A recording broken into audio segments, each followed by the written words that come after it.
Que o Senhor nos abençoe mais esse tempo juntos aqui. A gente vai falar hoje se a gente pode tomar o cálice de Jesus. Imagina isso, vamos entender essa parada.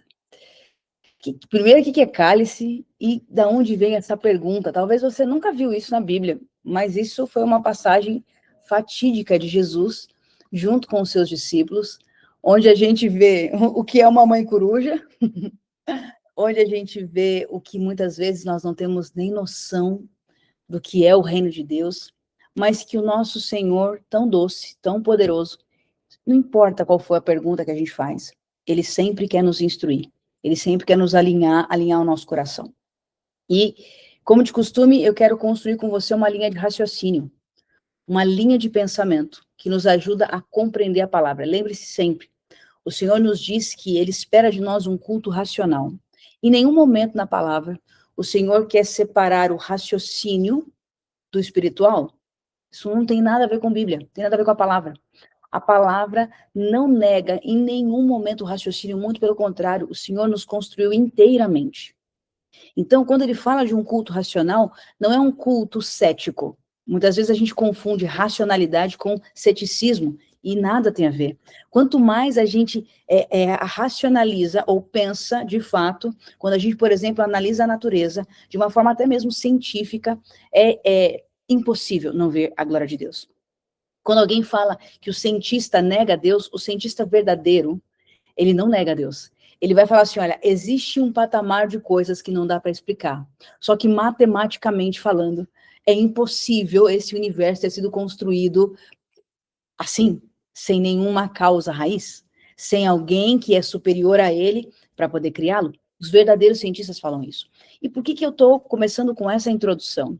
Porque muitas vezes a gente tem uma tendência a espiritualizar as coisas num sentido místico e não de fato o sentido espiritual. O que é espiritual? O espiritual é a nossa essência, é a conexão de Deus conosco, está no espírito. Ela é imaterial, mas ela não é mística. Tanto é um fato que o mundo espiritual, ele é regido por leis. Ele é um reino legal, ele é regido por leis, e quando eu exerço uma lei, eu recebo a paga, a volta do que aquela lei pressupõe, como se fosse falar da lei da gravidade. Alguém conhecendo ou não a lei da gravidade, se ele se jogar de uma ponte, ele vai se espatifar no chão.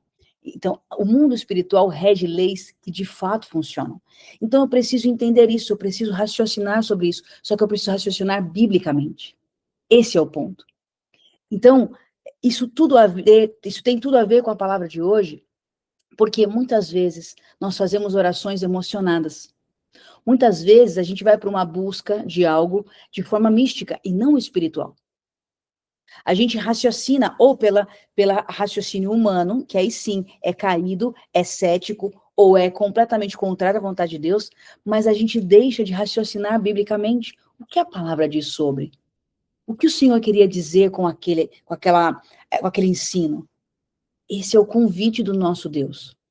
Um culto racional inteiro, eu e você, como um ser integral, que espírito, alma e corpo são completamente governados por Jesus, governados pelo Espírito, e é justamente por isso consegue exercer as suas funções. Um corpo funciona com plenitude nessa terra, com saúde, com vigor, com energia, com entusiasmo.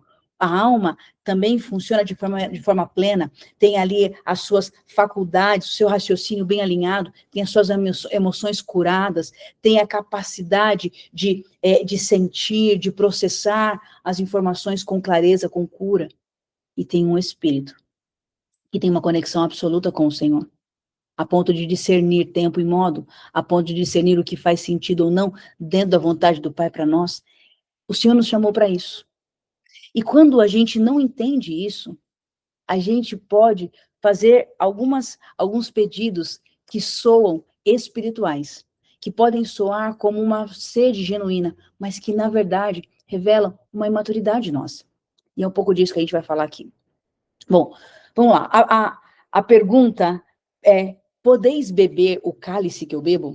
E a gente vai ver aqui agora de onde veio esse texto. Vamos lá. Mateus 20, 21 a 28. É um trecho um pouco longo, mas eu vou ler e eu quero que você acompanhe comigo, porque vai fazer todo sentido para o nosso bate-papo aqui. Diz assim: o que você quer? Perguntou ele. Isso é Jesus falando para a mãe de um dos discípulos.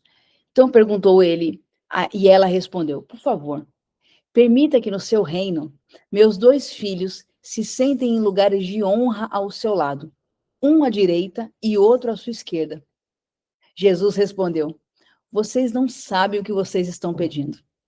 São capazes de beber do cálice que eu estou prestes a beber?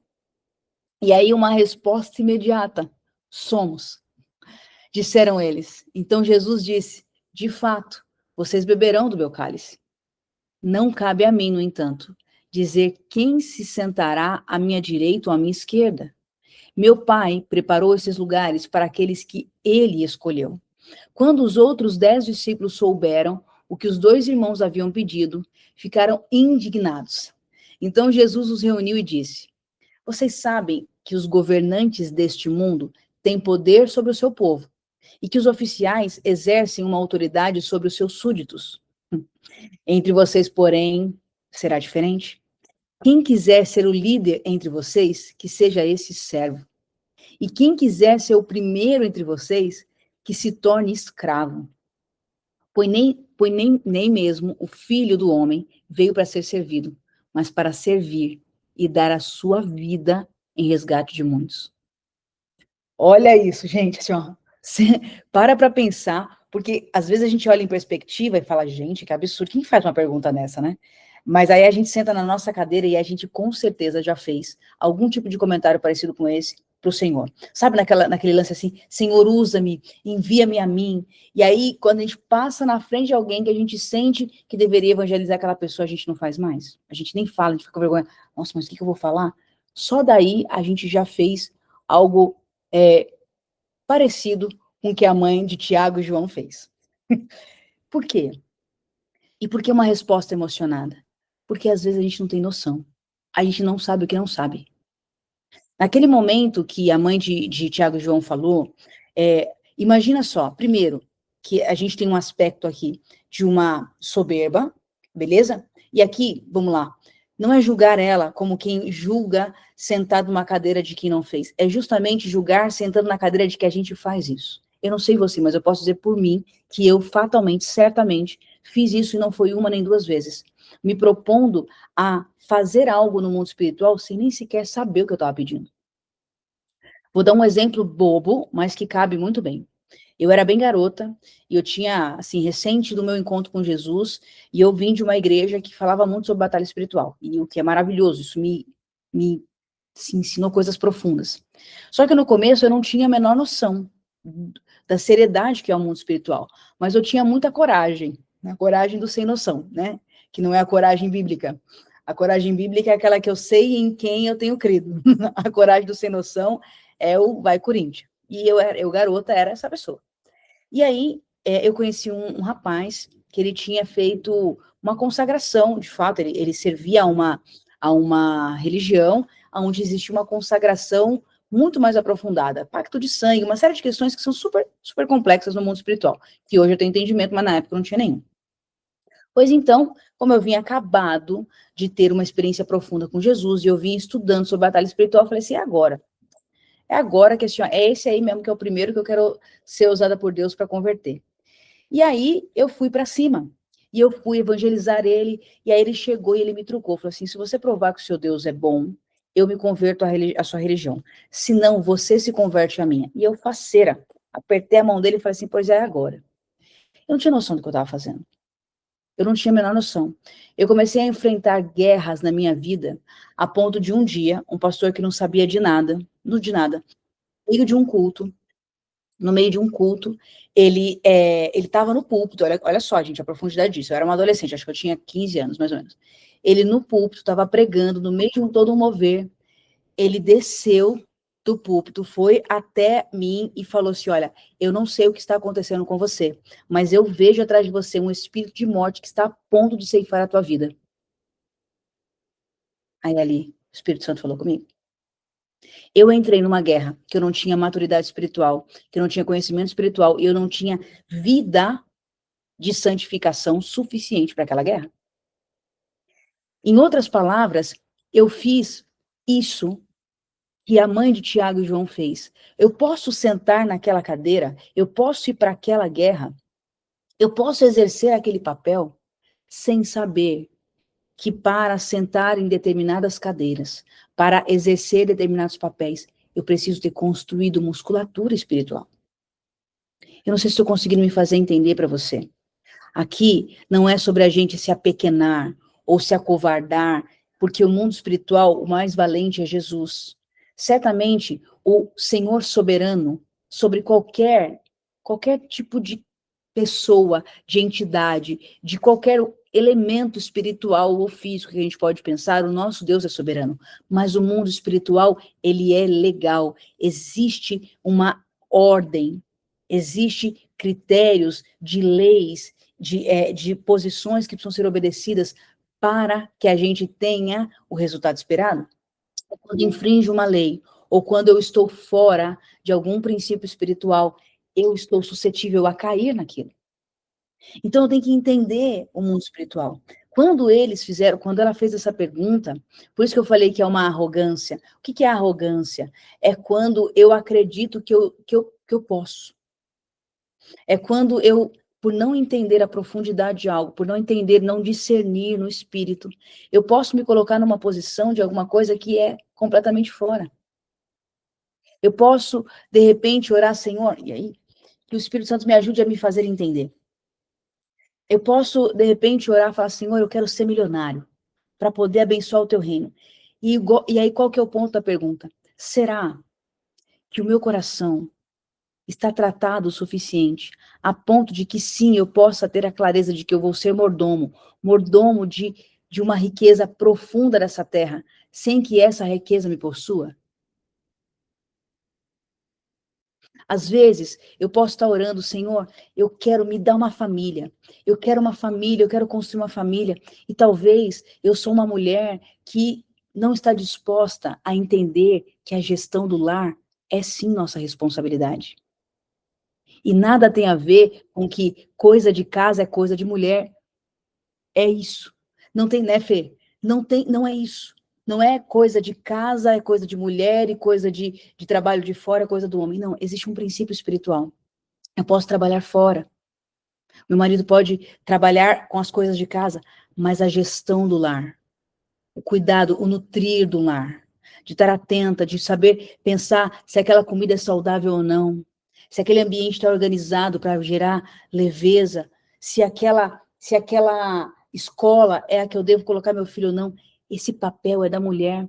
E aí eu estou lá orando com uma família, mas eu estou empoderada demais pelo poder desta terra. E quando eu estiver sentada numa cadeira de uma esposa, talvez eu não exerça o meu papel. E o Senhor quer que eu desperte, quer que você desperte, para poder entender o que nós temos orado para o Senhor. O que eu estou pedindo? Eu estou disposto a beber o cálice? Será que eu sei que cálice que eu vou beber? Você, homem, que ora por uma mulher sábia, que ora por uma mulher valorosa, que ora por uma mulher que ela é auxiliadora, eu te pergunto, você é um homem viril? Você é um homem que está disposto a dar a sua vida pela tua mulher e pelos teus filhos? Mas dar a vida não é uma coisa bonitinha, dar a vida é morrer mesmo. Mas aí fala assim, sim, eu poderia morrer, mas você não lava uma louça. Você, na hora que alguma coisa sai do que você esperava, você é um grosso, você é bruto. Você não tem domínio da sua boca. Você é alguém que passou anos preso na pornografia. Eu te pergunto, com temor a Deus, você está pronto para beber o cálice de um varão que tem uma varoa valorosa do seu lado? Uma mulher sábia que edifica a casa? Primeiro, antes, eu preciso entender que há um cálice para eu beber. Há responsabilidade sobre mim. Ser um sacerdote, ser um homem que põe a mão na alma, que tem domínio próprio. Ser provedor não é pôr dinheiro em casa, é conseguir ser provedor de segurança emocional. Tua mulher consegue ter segurança emocional com você? Ela consegue abrir o coração dela e você não desabar, ou sendo grosso, ou sendo ignorante, ou simplesmente deixando a vida levar? Será que você é um homem que amadureceu para ouvi-la? E você, mulher, Será que você consegue morrer para a carne e entender que ganhamos o esposo no silêncio? Ou a gente quer ser igual a um cálice para beber? A mãe de Tiago e João pediu para os filhos sentarem à direita e à esquerda de Deus. Eu e você estamos pedindo coisas diferentes, mas sem a mesma noção. Eu oro para que essa palavra fale conosco, mas não de uma forma como acusação. Entenda que essa palavra, primeiro, ela passa aqui em mim. Ela é para nós. Mas há um convite, há um clamor para que a gente amadureça. Há um clamor para que a gente possa ter um culto racional para o nosso Deus. Não viver uma vida mística, de uma oração que ela é inconsciente, de pedidos que são ingênuos. Exatamente, a palavra é ingênuo e não inocente. Você sabe a diferença de ingenuidade e inocência? O Senhor fala que a gente deveria ser inocente, nunca ingênuo. A gente tem que ser sagaz como a serpente. Mas é inocente. O que é alguém inocente? Ele sabe que existe o mal, mas ele não se detém no mal. Ele não olha para o mal. Ele não fica ressabiado porque existe o mal. Ele é inocente, ele tem pureza. Ele deliberadamente mantém o coração dele puro. Agora, o que é alguém ingênuo?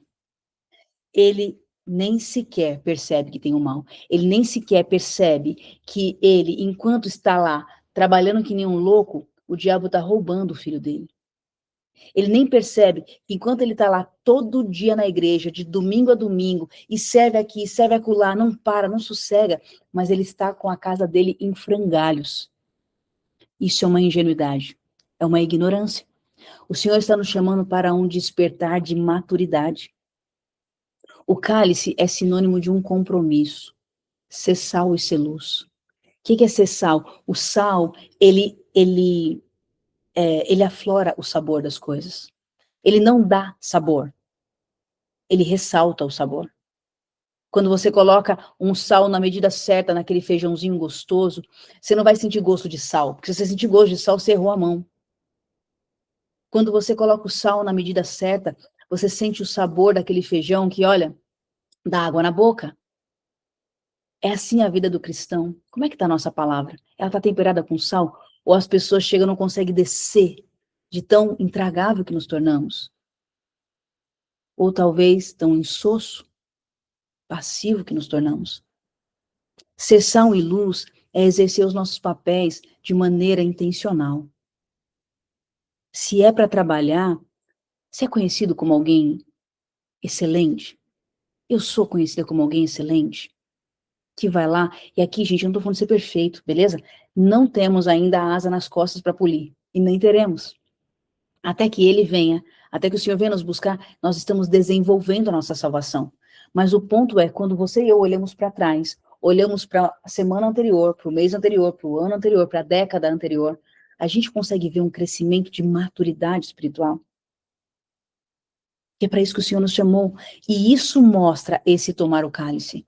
Isso mostra que eu e você estamos aumentando nosso nível de compromisso. Quando alguém for procurar e ver a nossa posição com o trabalho, com o ministério, conosco mesmo, com a capacidade de servir a Deus, com a capacidade de ouvir, com a capacidade de não se tomado pela ira, de não ser tomado pelo medo, de não ser tomado pelo devaneio dessa terra, essa capacidade tem crescido em nós. Isso é ser sal e luz. A pergunta de Jesus aos discípulos, Tiago e João, ressoa através dos séculos como um desafio perene, permanente, para cada um de nós. Somos capazes de beber esse cálice? Jesus deu a vida. Jesus negou vontades carnais. Jesus dormiu menos. Mas Jesus também teve separação para a hora de descanso. Jesus ouviu. Jesus teve hora que falou assim, ó, não chegou a minha hora ainda. Jesus era ponderado. Jesus era um comunicador maravilhoso. Jesus não era ignorante, mas Jesus não era fraco. Isso é um cálice. Desenvolver isso, uau, como isso é profundo. Essa não era uma questão casual, e sim um convite à reflexão sobre a verdadeira natureza do discipulado. Eles buscavam glória e honra. Às vezes a gente está buscando glória e honra. Ah, eu quero ter uma família feliz, eu quero ter dinheiro na conta, eu quero servir ali o ministério, eu quero ter conforto, eu quero ter um trabalho legal, eu quero estar no shape. Tudo isso são coisas maravilhosas. Eu quero todas elas, tá? Todas elas. Se você não quiser, manda para cá, porque eu quero todas elas. Mas muitas vezes a gente quer elas mais, porque elas dão glória e honra. É maravilhoso estar com a vida em dia. Tá com dinheiro na conta, tá no shape, tá com a casa bacana, tá com um trabalho legal. Senhor, como isso é maravilhoso. Mas, para chegar a conquistar essas coisas, há um cálice de serviço. E muitas vezes, quando esta conta vem, a gente fraqueja. Você já fez algum trabalho? Eu passo por isso muitas vezes no meu trabalho. Eu falo isso muito com o Ricardo, meu marido. Eu tenho um trabalho que ele é delicioso de fazer. A gente trabalha com desenvolvimento de algumas aplicações. E tem uma parte do desenvolvimento da aplicação que você vai fazer a ideação, você vai planejar como aquela aplicação vai ser, tudo que ela vai trazer de resultado. É literalmente a construção da ideia. Gente, assim, ó, eu sou apaixonada por isso. Eu fico maluca, assim, ó, maluca. Eu fico pensando todas as conexões, a possibilidade de ganho de tempo que aquilo exerce, assim, é apaixonante, é demais. E aí a gente vai para a parte de produção, ainda é muito legal, porque você vê as coisas tomando forma, ganhando vida, você vê aquilo que antes estava só no campo da ideia, agora ele exerce efetivamente um processo, é demais, assim, de verdade, é apaixonante para mim. Só que existe a parte final do projeto, que é o refino. Meu marido fala que é da martelada. É literalmente assim, ó. Cara, chega a parte final, assim, que você já gastou toda a sua energia, e pensando, desenhando, colocando para funcionar, só que agora eu refino o final. Parece que não acaba, gente por céu. Gente do céu, parece que não acaba. É enlouquecedor. Dá vontade de largar tudo, só que se você larga tudo aquilo, toda a parte bacana do começo não materializa. E é aí aonde, na nossa vida, muitas vezes a gente desiste. Então, hoje, esse trabalho, principalmente, ele tem sido um tratar na minha alma.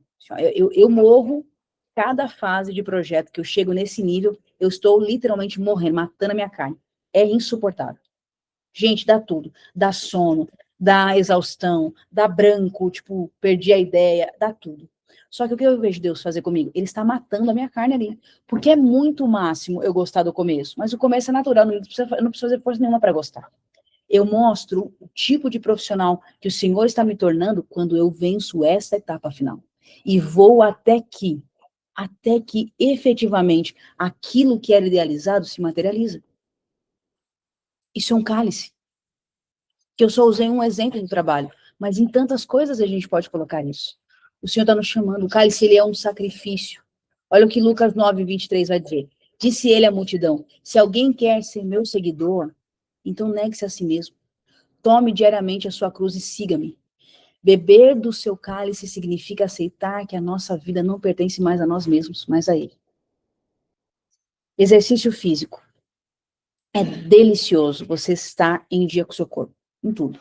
Com saúde, com tudo. Você está bem, você está confortável, você usar a roupa que você escolheu e não a que dá. Tudo isso é muito bom. Mas, meu amigo, para manter a constância no bendito exercício, ou coisa difícil, eu não sei você, mas para mim é uma luta, é uma luta. Sempre vem alguma coisa que vai me tirar do caminho para eu parar de fazer. Cara, é uma loucura. Mas, se a gente não faz, não adianta querer uma saúde, um vigor, não adianta se assustar numa hora que você teve que correr uma escada e você saiu quase morrendo, coração pela boca. Porque é um cálice, há um sacrifício. E isso é parte do reino de Deus totalmente. Vai chegar o dia que você e eu vamos olhar nos olhos do nosso Senhor e Ele vai perguntar: eu te pedi, eu te dei uma ordenança de espírito, alma e corpo irrepreensível.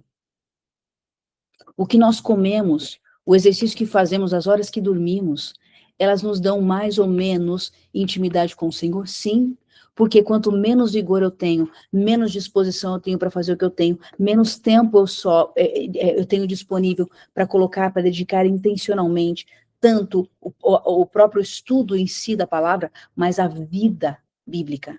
que pressupõe estar com as pessoas, que pressupõe servir, que pressupõe andar uma milha a mais, que pressupõe você cuidar e zelar bem da sua casa, zelar bem de si mesmo.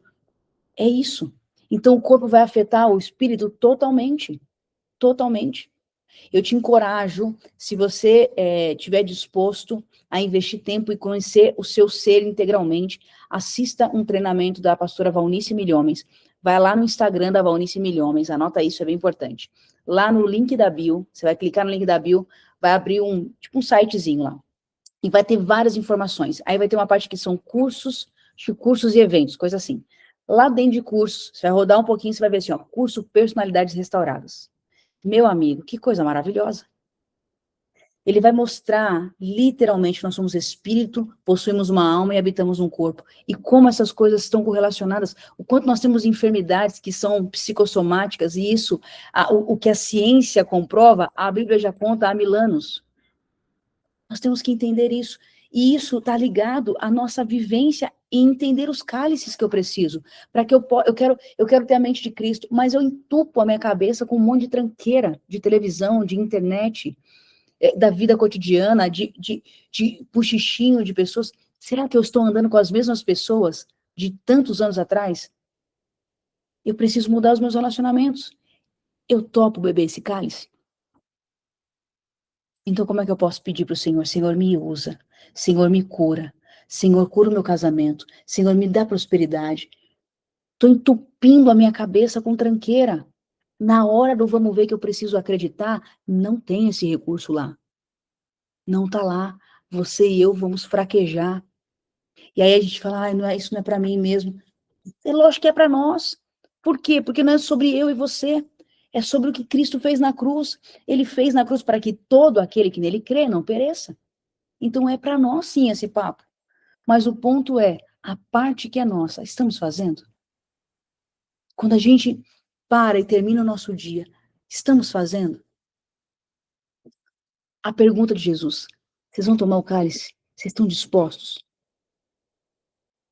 Vocês vão tomar?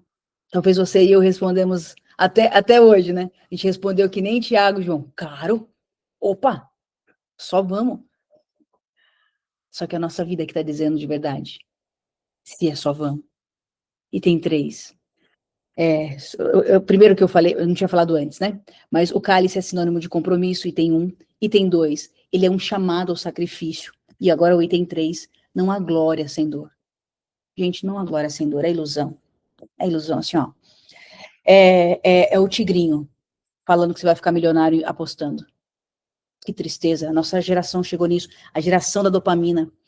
Você vai ter uma vida maravilhosa se você só for atrás, se você deixa a vida te levar. Mentira deslavada. Deixa a vida te levar para você ver. Você vai ser uma pessoa fraca, uma pessoa sem relacionamento, uma pessoa perdida emocionalmente, uma pessoa cheia de mazela física, emocional e espiritual, mal sucedido financeiramente, mal resolvido espiritualmente. Deixa a vida levar que você vai ver exatamente esse é o final. Se você tiver dúvida, pegue os grandes milionários de todos os ramos que você imaginar, da música, de negócios, do governo, todos. Pegue esses que não colocaram rédea na sua vida. Que foi lá, não, cara, eu vou beber, eu vou curtir, eu vou dormir a hora que eu quero. Veja uma vida. O que ficou menos pior só ficou depressivo. Há aqueles outros que nem estão aqui mais para contar a história porque tiraram a própria vida. E eu tô falando um papo rasgado. Por quê? Porque não dá mais tempo da gente brincar, de conhecer a palavra e não viver. E, de novo, isso não é perfeição. Isso eu consegui olhar para minha semana passada e olhar para hoje e falar assim, opa, eu tomei um pouquinho mais desse cálice. Eu dei uma caminhada dentro do que Deus me chamou para fazer. Que não há glória sem dor. Não tem família estruturada sem investir tempo nela, sem dedicar atenção, sem aprender como exercer os papéis. Você já estudou sobre casamento na sua vida?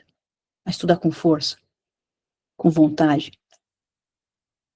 Você já leu belos livros que falam sobre o que Deus sonhou para o casamento? Como é que se exerce o papel no casamento, como é que se educam os filhos, que a gente não nasce sabendo isso.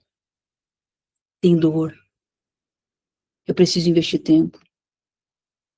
Você quer um trabalho massa, você quer um trabalho fera, eu quero um trabalho super maravilhoso. Mas a gente está dando conta de nos desenvolver naquela profissão? Ou a gente está fazendo mais do mesmo todos os dias? Não existe glória sem dor.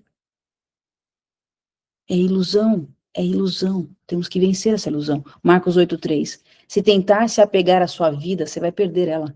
Mas se abrir mão da sua vida por minha causa e por causa das boas novas, o salvará. É contramão. O reino do nosso Deus é contramão. Eu estou indo para o final já. Vivendo de modo digno da vocação, esse é o item 4. Cara, viver de modo digno, isso é muito louco, né?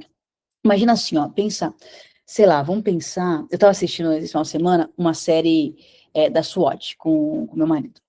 E eu gosto dessas paradas policial, assim, eu gosto só de assistir, né? Eu fico pensando, Deus do céu, abençoe toda mulher, eu só penso nisso. Abençoa toda esposa de policial. Deus tem misericórdia, Senhor, dê graça para essa mulher, dê sabedoria, dê força. Porque essa mulher só vive para interceder, né? Só vive para interceder, meu pai do céu, assim, ó. Aí eu tava assistindo, e é muito legal, porque eles mostram justamente essa parada, assim, ó, há uma posição, não é qualquer um que entra numa SWAT. Existe uma postura de caráter, existe uma postura física, existe uma postura de comportamento. Assim, ó, o que para alguns é aceitável, para um cara que está numa cadeira dessa não é. Então você imagina, se dentro de uma posição humana existe o ser digno ou não, você imagina de nós que nos colocamos na posição de pequeno Cristo, porque cristão é isso. Um pequeno Cristo, uma extensão de quem ele é. Senhor Jesus poderoso. A quantidade de feijão que a gente tem que comer é inexplicável. Viver de forma digna. Não cabe para nós. Ser reclamão, não cabe, não dá. Se a gente acorda de manhã murmurando, tá tudo errado, porque não cabe para nós. Não é digno da vocação que temos. Não é digno. E fala para mim, fala sério. Não tem hora que a gente tá maluco da vida, assim, parece que a coisa não funciona e tudo que vem na boca é reclamar? Esse é o natural, mas é que assim, ó, esse é o natural.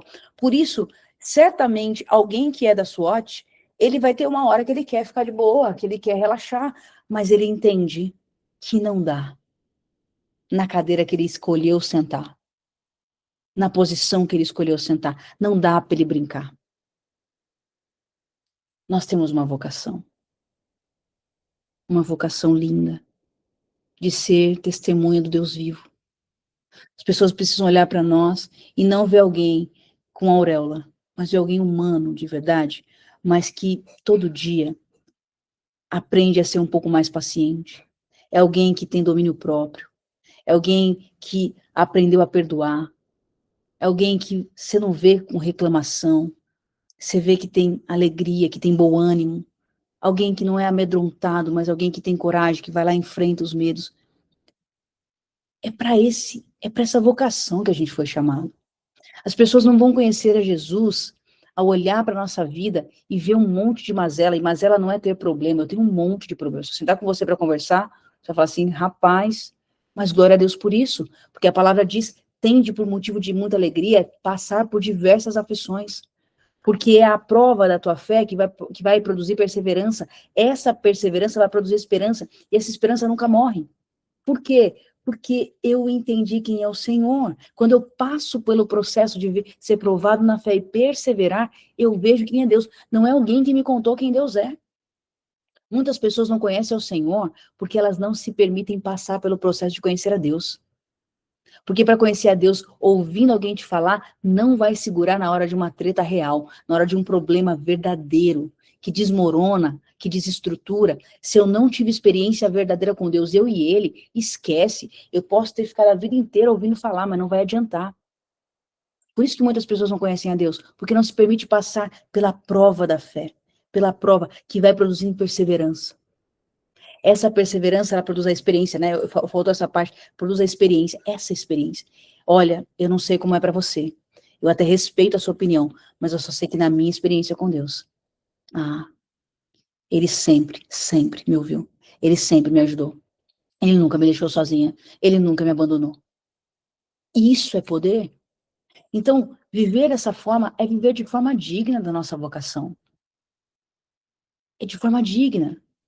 E aí Filipenses 4,19 vai dizer, e esse mesmo Deus que cuida de mim, ele suprirá todas as necessidades, por meio das riquezas gloriosas que nos foram dadas em Cristo Jesus. Suprir todas, todas é todas. Exemplo de todas. Cara, você está super preocupado. Ser curado nessa preocupação, ela é uma necessidade. O Senhor está pronto para suprir. Mas o ponto é, eu preciso me expor a uma postura digna de quem serve a Deus. O que é uma postura digna nesse caso? Senhor, eu vou lá fazer o que a palavra me ensina. Senhor, eu estou muito ansiosa. Eu estou angustiada. Eu não sei fazer. Eu não sei resolver isso. Mas eu preciso da sua ajuda. Então, eu estou trazendo isso aqui para o Senhor. Me ajuda a entender. Me ajuda a lidar com isso. Aí a palavra vai continuar dizendo. E a paz que excede o entendimento humano guardará o teu coração. Não está dizendo, e então os seus problemas serão resolvidos. E então aquilo que você pediu para Deus, ele vai responder. Não está dizendo nada disso. Está dizendo que quando eu levo tudo para Deus com clamor, em ações de graça, ou seja, com a postura correta, Senhor, eu confio em Ti. Vambora. E eu continuo a minha vida com a alegria de quem tem o Senhor, não de quem tem os seus problemas resolvidos. Quando eu tenho esta atitude, esta postura, vem a paz. Essa paz é a capacidade para lidar com aquilo que ainda não foi resolvido. Este é o lance. Isso é uma atitude de quem vive de forma digna. Só que isso é todos os dias que a gente tem que desenvolver. Senão só fica uma coisa bonita de falar. Aí quando a gente desliga a live e fala, beleza, o que eu faço com isso, né? O que eu faço com essa informação? Porque não é uma coisa simples, não é do dia para a noite, eu preciso, você e eu, nós juntos, precisamos olhar para a nossa vida cotidiana de forma madura e falar, cara, qual é o meu cálice de hoje? Qual é o meu cálice de hoje? Porque eu estou pedindo para Deus paz, eu estou pedindo para sentar na cadeira da paz, mas eu não estou topando entregar para Ele com súplicas, com clamor e súplicas e ações de graça. Então não dá para a paz chegar, porque a paz é colateral. Ela é fruto de quem leva todas as necessidades para o Senhor com orações, súplicas em ações de graça. Item 5, penúltimo. Revestindo-nos do novo homem. Colossenses 3, 1 a 3, olha só. Uma vez que vocês ressuscitaram para uma nova vida com Cristo, mantenham os olhos fixos na realidade do alto, aonde Cristo está sentado no lugar de honra, à direita de Deus. Pensem nas coisas do alto, e não nas coisas dessa terra, pois vocês morreram para essa vida, e agora a sua verdadeira vida está escondida em Cristo. Eu vou falar de como eu leio isso, tá? De como eu vejo isso. É natural a gente pensar no futuro. Eu sempre fui uma pessoa que pensou demais no futuro, e isso foi, inclusive, um problema para mim, porque eu sempre estava no futuro demais e eu não vivia o presente. Esse ainda é um desafio para mim, tá? É uma das coisas que eu tenho que colocar a mão na minha alma sempre, sempre. Porque minha cabeça está sempre lá pensando no pós, no próximo, o que vão fazer, e o Senhor sempre me lembrando que a vida é agora, que o reino de Deus é aqui. O reino de Deus não é passado nem futuro. O reino de Deus é hoje, porque há uma eternidade. Então, o reino de Deus é hoje. Beleza. Mas o que eu quero dizer com isso? Quando eu não entendo e eu vivo constantemente no futuro, este futuro, se ele está única e exclusivamente pensando nas coisas naturais, exemplo, quando tiver tal conquista financeira, quando minha filha nascer, quando tal coisa acontecer, se eu estou nesse futuro, mas puramente humano, eu estou perdendo de vista o que o Senhor realmente me chamou e te chamou. Esse revestir do novo homem, ele vai falar sim de caráter, de postura, como tudo isso que a gente falou antes, mas vai falar também de uma consciência da eternidade. Tem um texto bíblico, eu não me lembro agora exatamente onde é, aliás, lembrei, Eclesiastes. Eu acho que eu já até falei isso alguns outros dias.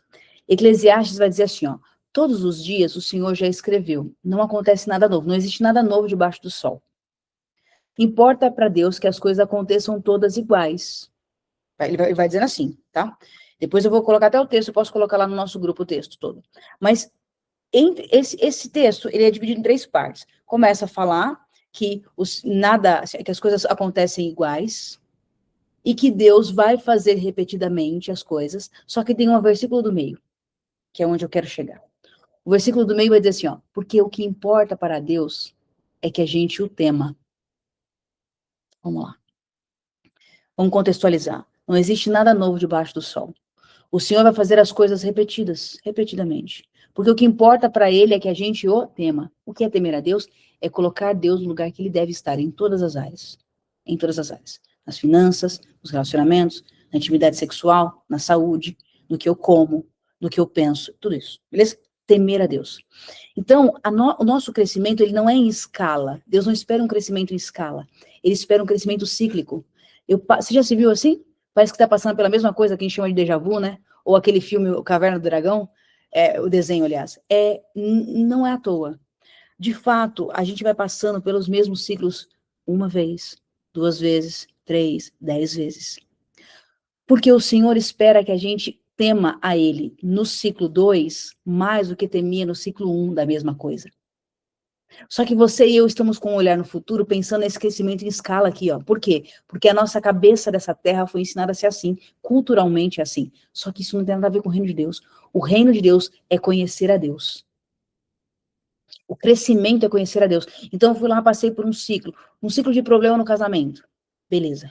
Aí você vai, aprende, cresce, amadurece, aí vem de novo, você fala assim, não é possível, gente, eu já vi essa cena. Aí a pergunta do Espírito Santo para mim, para você é, você já aprendeu isso aqui? Se antes você gritava, você grita de novo agora? Se antes você. É duro, né, Fê? Se antes você ficava doida, você queria matar.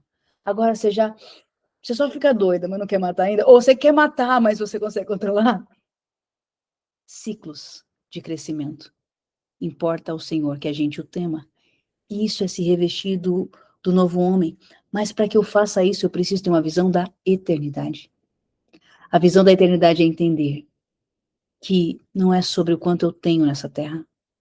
É sobre o quanto de uma vida em Deus eu vou ter eternamente.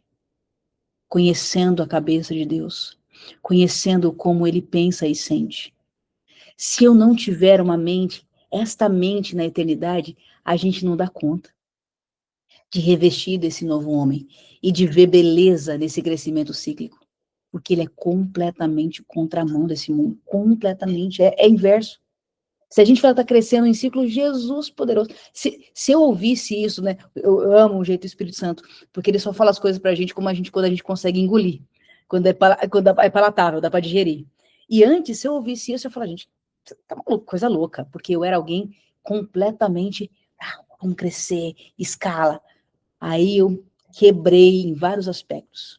Na minha alma, nos meus pensamentos, nas minhas conquistas físicas, nas minhas conquistas emocionais e relacionais, até que eu aprendi. O que realmente importa para Deus é que eu o conheça, é que você o conheça.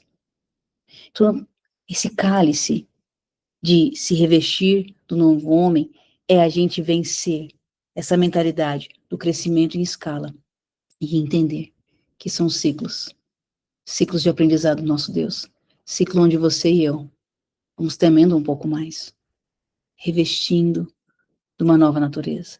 E o último ponto, vistamos as vestes adequadas para o reino. Tem uma roupa para essa festa aí. Tem um look que faz sentido para aqueles que estão no reino. Se liga como é sério esse texto aqui, olha só. Mateus 22, de 11 a 13. Quando o rei entrou para recebê-los, notou um homem que não estava vestido de forma apropriada para um casamento e perguntou-lhe, amigo, como é que você se apresenta sem a roupa de casamento? O homem não teve o que responder. Então o rei disse, amarrem-lhe as mãos e os pés e lancem-o para fora, na escuridão, onde haverá choro e ranger de dentes. A roupa de casamento aqui simboliza a justiça de Cristo, a santidade, a pureza que recebemos pela fé e que devemos ser manifestas em nossas vidas transformadas. Santidade não é, excelentíssimo Deus, estou aqui orando para você, que não olho para esses pecadores do meu lado, não. Santidade é tudo isso que a gente falou antes, tá? Santidade é a gente levantar da cama e arrumar a nossa cama. Santidade é a gente querer matar alguém, mas pela palavra a gente bota a mão na alma e aprende a perdoar. Isso é santidade. A justiça de Deus é fazer aquilo que Deus já disse que é certo. Se Deus disse que é certo, eu dormir o horário certo e não ficar fazendo 30 vigílias como se isso fosse espiritual, a justiça de Deus ali não é as 30 vigílias. É eu dormir na hora que eu tinha que dormir. É disso, beleza? Então, entendendo isso, quem que não tá com a roupa de casamento? É óbvio que se a gente chegar hoje e falar assim, nossa, se alguém chegou no casamento com roupa inapropriada, ninguém vai colocar ele pra fora. De fato, não. Mas a gente vai olhar e falar assim, mano, que sem noção, né? No mínimo.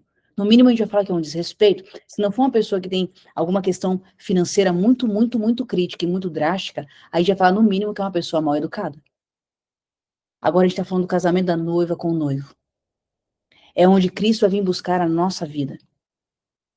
Ele vai nos encontrar com que roupa? Se o Senhor olhar agora, para como estão os meus pensamentos, que roupa que os meus pensamentos estão vestindo? É uma roupa digna de um casamento? Ou ele vai encontrar preocupação, medo, raiva, devaneio, lascívia, preocupação, angústia, dúvida, deixa a vida me levar, passividade, morosidade? O que ele vai encontrar? Qual roupa o meu pensamento e o seu pensamento está vestindo? Qual roupa o nosso casamento está vestindo? Qual roupa a nossa vida ministerial está vestindo? Qual roupa a gente está vestindo no trabalho? Há um impacto, item 7, e é o último. Há um impacto numa vida consagrada. Quando nós vivemos cada uma dessas 6 etapas que nós falamos antes, que é esse tomar desse cálice de forma verdadeira, aí o item 7 se manifesta, há um impacto. É impossível que as pessoas à nossa volta não vejam o reino de Deus se manifestando em nós e através de nós. Isso gera sede.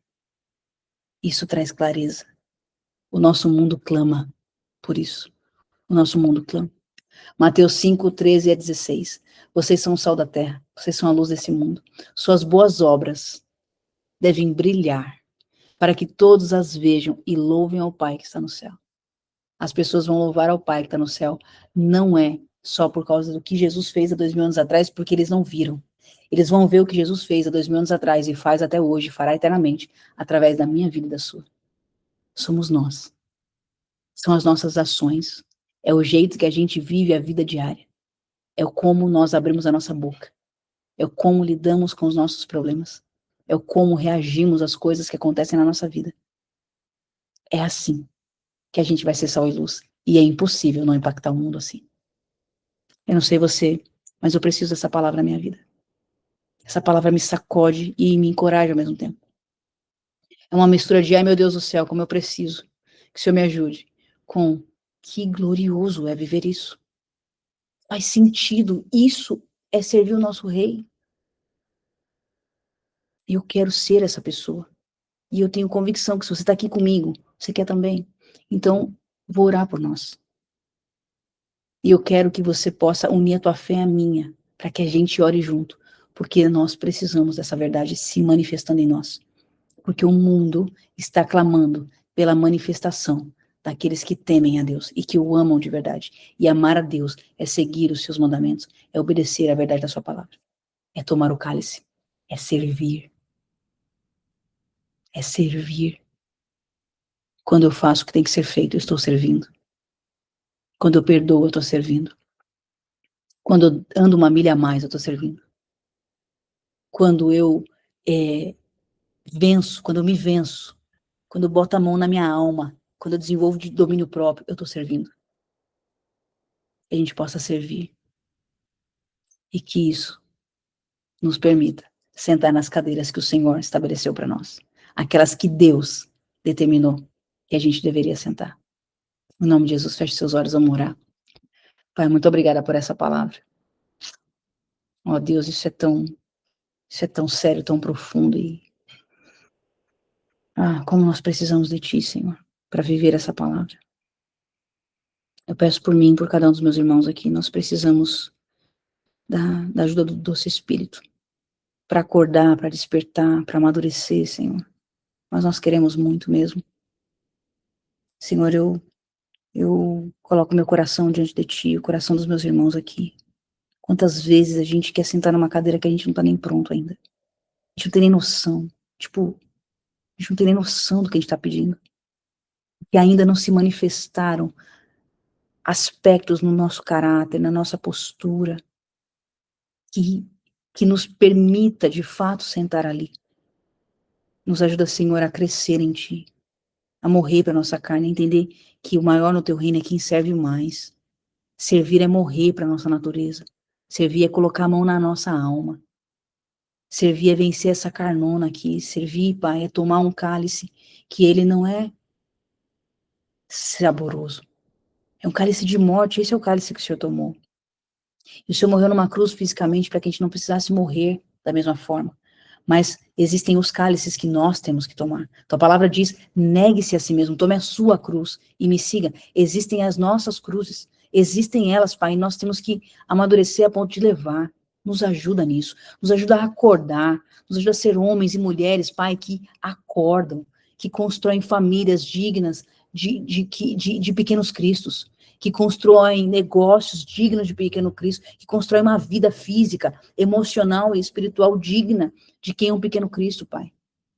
Nos ajuda nisso, Senhor, eu clamo por nós. E eu creio que Teu doce Espírito vai nos capacitar, porque a Sua palavra nos assegura. O Senhor nos ensinaria todas as coisas até que o Senhor volte. O Senhor espera de nós apenas uma sede, uma verdadeira busca. E nós colocamos aqui o nosso coração, Pai. Te agradecemos com tudo que nós temos. Te pedimos, toca a nossa vida, nos muda, nos transforma. Em nome de Jesus. Amém? Amém, glória a Deus, palavra poderosa. Eu recebi Deus minha parte e vou tomar, e vou me converter cada dia, né? É isso, é uma conversão diária. Mano, você falou tudo, Su. Como é Amém. isso, né? É uma conversão diária, Jesus. E quando a gente olha para dentro e fala assim, que a gente acha que já tinha resolvido aquela treta, ela aparece de novo. Meu Deus do Como céu, dói, Jesus. vai refazer o caminho, cabeção.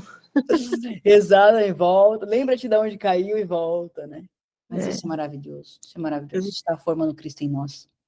Deus é fiel. Amém. Muito fiel, muito fiel. Glória a Deus. Se vocês quiserem comentar algo, trazer algum testemunho, algum exemplo, algum comentário, agora é o momento.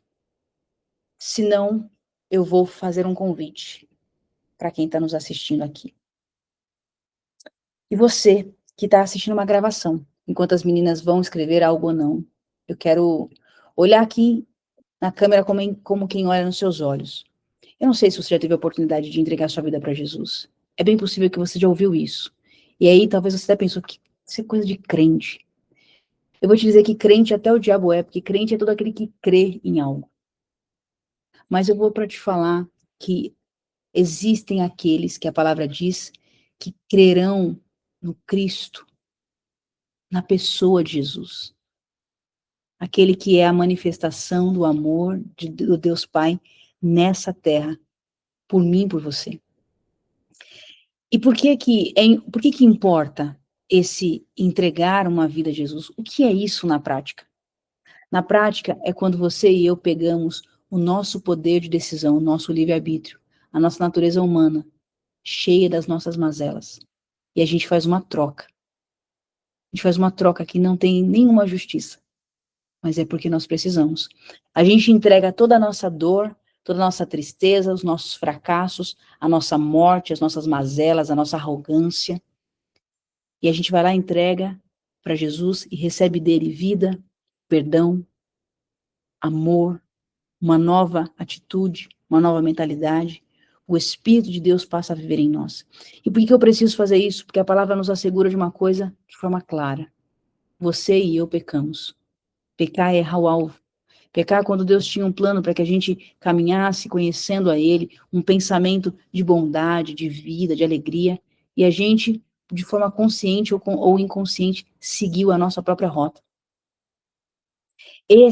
Essa decisão criou um abismo, fez a gente estar longe da presença de Deus. Isso é morte para o nosso espírito. Todos nós pecamos e perdemos a presença de Deus. Estamos andando nessa vida errantes, como se nós tivéssemos a condição de guiar a nossa própria história para um resultado de sucesso. E se desse, você e eu tínhamos conseguido fazer isso até agora, sem esse vazio no interior. Mas não dá, Porque o buraco no nosso interior tem um nome, Jesus Cristo. Porque o que nada nessa terra consegue preencher, uma só palavra dele preenche. E é por isso que algo te atrai para estar aqui sem que você nem sequer entenda.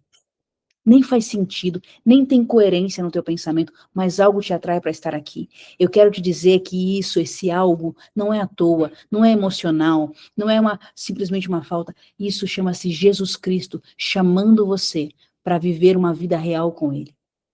Então a palavra diz que todos nós pecamos e estivemos longe da presença de Deus, mas Ele proporcionou um caminho. Esse caminho é Jesus. Ele morreu a nossa morte. O salário, a consequência, o resultado do pecado, de errar o alvo, é a morte. Mas um dom gratuito de Deus é a vida. Ele morreu a minha morte e a sua.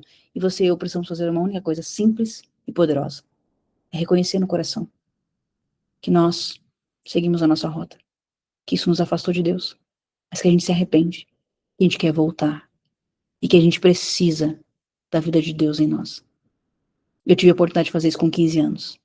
Eu tenho 41 e foi a melhor coisa que eu fiz na minha vida. E eu quero ter hoje a honra de ajudar você a fazer essa mesma oração. Se você entende que essa palavra é para você, tão simples quanto isso, creia no teu coração, como a palavra diz, e confesse com a tua boca agora. A palavra diz que isso é suficiente para que ele passe a fazer morada no nosso coração. Lembra que o mundo espiritual é legal, como eu disse? Há uma legalidade. Essa é a legalidade que nós vamos dar no mundo espiritual para que Jesus venha e faça morada em nós. Feche seus olhos, apenas para você não se distrair. Repete comigo essa oração, diga assim: Senhor Jesus, obrigada, obrigado. Eu hoje ouvi a tua voz. Eu reconheço que eu pequei, que eu segui o meu caminho, que eu tomei as minhas próprias decisões. De forma consciente ou inconsciente, eu estive longe de ti. Mas hoje eu me arrependo. Me perdoa.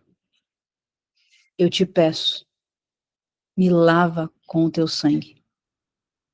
Me limpa com o teu sangue. Eu te peço, me perdoa. E eu declaro que eu te recebo como meu Senhor e meu Salvador. Escreve meu nome no livro da vida e vem morar dentro de mim, doce Espírito. Em nome de Jesus. Amém. Eu te abençoo.